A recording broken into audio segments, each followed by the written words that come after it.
भान सईदाबाद में मुसलसल बरसातुनि खां पोइ एशिया जी वॾी मंछूर ढंढ जे पाणी में बि रिकॉर्ड इज़ाफ़ो थियो आहे।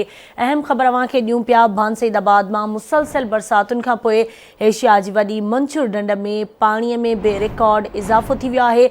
नए गाज ऐं नईं शरीफ़ समेत मुख़्तलिफ़ नयुनि जो पाणी मंछूर ढंढ में दाख़िल थियणु लॻो आहे, जॾहिं त मंछूर ढंढ जे पाणी जी सतह में 5 फुट इज़ाफ़ो थी वियो आहे। आबपाशी खाते पारां ॼाणायो वियो आहे त मंछूर ढंढ जे पाणी जी सतह में 5 फुट इज़ाफ़ो थियो आहे। अव्हांखे सूरतयाल खां आगाह कयूं पिया। मुसलसल बरसातुनि खां पोइ एशिया जी वॾी मंछूर ढंढ जे पाणीअ में रिकॉर्ड इज़ाफ़ो थी वियो आहे। नए गाज ऐं नईं शरीफ़ समेत मुख़्तलिफ़ नयुनि जो पाणी मंछूर ढंढ में दाख़िल थियणु लॻो आहे। तफ़सील मालूम कंदासीं भान सईदाबाद मां आवाज़ न्यूज़ जे रिपोर्टर मुज़फ़र खोखर खां।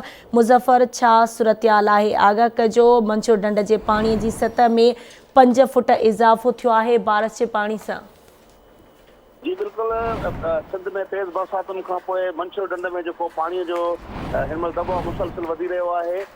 मुख़्तलिफ़ जेके नयूं आयूं आहिनि वही अचण जे करे उहे नयुनि जो जेको पाणी जो छोड़ मंछूर ढंढ में थिए थो, उनजे करे मंछूर ढंढ में मुसलसिल पाणी जो इज़ाफ़ो थी वियो आहे।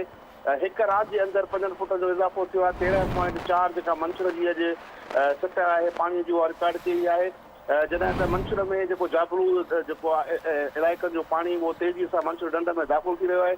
ॿिए तरफ़ मां तव्हांखे ॿुधाईंदो हलां त इरीगेशन अमले पारां इहा दावा बि कई वई आहे त मंछूर मां अड़ल हेठि ऐं अड़ल टेल खां जेको पाणी जो छोड़ आहे सिंधू दरिया में उहो बि जारी आहे। पर उनजे बावजूदि बि नए गाज जे मुख़्तलिफ़ जेके नयूं आहिनि उनजे वही अचण जे करे मंछूर में जेको पाणीअ जो जेको सिलसिलो आहे उहो तेज़ी सां अचण जे करे मंछूर भरिजी रहियो आहे। जॾहिं मां तव्हांखे इहो ॿुधाईंदो हलां त पाणी जो तेज़ वही अचणु ऐं मंछूर में पाणी जो मुसलसिल थियण जे करे जेको बंदनि ते दॿाउ आहे उहो बि बरक़रार आहे। जीअं पोइ थियो उहो जेको दॿाउ आहे उहो वधी रहियो आहे। जी ठीकु आहे, महिरबानी मुज़फ़र खोखर अपडेट करण जे लाइ।